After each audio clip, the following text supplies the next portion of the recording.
Good morning, everyone. Minister, Chairman, Enterprise Ireland board members and other distinguished guests, I'm absolutely delighted to welcome you here this morning to Enterprise Ireland's Startup Showcase 2017. It's brilliant to see so many people in the room today, all here to join us in celebrating our startup class of 2016. This showcase today has been an annual event in Enterprise Ireland's startup calendar for many years, and it's one of the largest gathering of Irish startups, bringing together members of the startup ecosystem. So it's a great testament to the strength and vibrancy of our startup environment. On behalf of our CEO, Judy Cinnamon, our Chairman, Terence O'Rourke, our board members, and our Minister, Mary Mitchell-O'Connor, I'd like to extend a particularly warm welcome to all of the startup companies that we supported in 2016, as well as representatives from the New Frontiers programme who are also here joining us here this morning. We do know that starting a business requires so much hard work, resilience, innovation, vision and ambition. And I want to acknowledge that huge effort that entrepreneurs in the room have made to get to this stage of their journey. We know it's such a tough phase, and we know there's so much more to come. So I want to say that Enterprise Ireland will continue to work with you to achieve your ambitions and to become part of the ever-growing number of internationally focused Irish companies that are increasing Irish jobs and exports in international markets. In 2016, Enterprise Ireland supported a total of 229 startup companies. That's the highest number to date. This represents an investment of almost 32 million by way of equity in our startup companies. So the 229 companies includes 101 HBSU companies and 128 early-stage companies supported through our competitive start funds. While the HBSU companies span a number of sectors, over 50% of them are in the ICT software space, with the balance across life sciences and medtech, cleantech engineering, consumer products, food and fintech. And on fintech, within the 12 competitive startup fund calls that were undertaken in 2016, we also invested in a further 10 fintech startups under our Fintech CSF fund as part of the government's IFS 2020 strategy for developing our financial services sector. The other competitive start fund calls covered other sectors, including ad tech and manufacturing, as well as individual calls for females, graduates, international entrepreneurs, and a regional call. And on the regions, a focus on scaling of regions is a key element of Enterprise Ireland's 2017-20 strategy, which the Minister will talk about in a few minutes.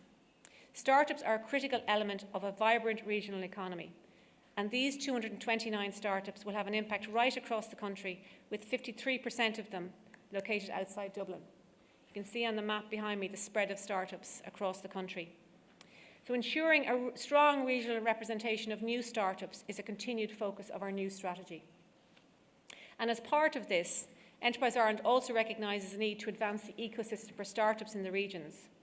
In 2016, we approved an initial €3 million pilot for a number of regional accelerator proposals, targeting multiple industry sectors across the country. We are currently working with those successful applicants on the final content and structure of these programmes, and I'm happy to say the work is progressing really well. It's expected that a number of these accelerators will be launched before the summer, and we look forward to working really closely with them. And this relates to an important point I want to make about Enterprise Ireland. We work in partnership with many stakeholders right across the country to assist Irish companies to accelerate their growth, and the startup ecosystem is no different. I'd like to therefore acknowledge the continued great work of these stakeholders, many of whom are in the room today, including our colleagues in the local enterprise offices, the BICs, New Frontiers, the accelerators, the investment community and our government departments. One example of such partnerships are the new funds arising from Enterprise Ireland's continued support of the seed and venture capital ecosystem. Enterprise Ireland's investment in these funds will leverage additional private, local and international capital, which will enhance the early stage funding landscape for our clients. And the Minister will make a further announcement on that in a few minutes. For the last number of years, we've been increasingly focused on the creation and development of startups from underrepresented sources, such as females, third-level spin-outs and international entrepreneurs. And I'm delighted to say that our work with female entrepreneurs, many of whom are in the room this morning, is paying off, and we've seen continued growth there. In terms of the other two sources, 2016 was a record year for startups from third-level institutions, where we supported a total of 15 spin-outs for the first time. We also continue to focus on international entrepreneurs to come to Ireland and start their businesses here. In 2016, a total of 33 startups and early-stage companies were supported to do just that. In addition to funding, but I think equally important, is the assistance we offer to try and further equip our startup clients with advice, toolkits and capabilities to become investor-ready in a shorter time frame. This is done through our Sprint programme, which is delivered by DBIC, who are also here today. And we've got great feedback so far on that. We've done 3 programmes so far and launching a new one in a few months' time. And those clients will also work with our development advisors over an 18-month time frame.